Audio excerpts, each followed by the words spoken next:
The Danish Deception, part 6. Okay, so I've decided to loan him this money and he's agreed to it. So I download this app, it's called Revolut, and it's kind of like Venmo where you can send money internationally instantly.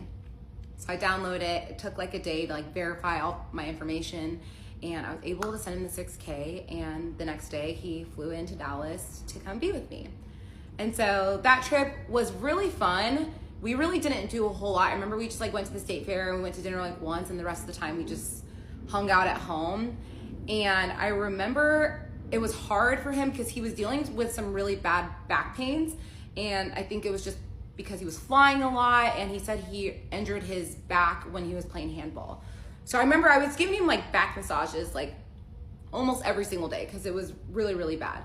And so this trip was very, very short. He was only there for a week, but I would say this was a very special trip for us because this was like the first time that he actually started making friends, like through me. And I started watching him start to make guy friends. And so this was when I got even more excited because I felt like we were really starting to, build a life here in Dallas together.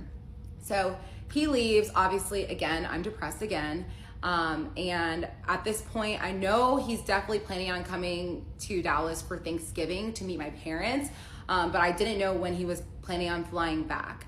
And so basically he's gone, and I feel like the second he leaves, like everything just kind of like starts to like fall apart for him. And so for starters, his back pain was getting like much, much worse. He was complaining about it every single day. Like he would text me in the middle of the night being like, it hurts so bad. And I felt terrible because I wanted to help him, but there was nothing I could do because I'm living 5,000 miles away. On top of that, his uncle, who was really sick with cancer, had passed away, and he told me the funeral was gonna be the next week. And I remember telling him, I will fly to Denmark if I need to, if you want me to be there for you. And he's like, no, it's fine. Like I can handle it. It's okay. And so basically that happened. And then I remember I went to Charlotte to go visit one of my girlfriends who had just had a baby. One of my girlfriends that I've been friends with for years and years, since college.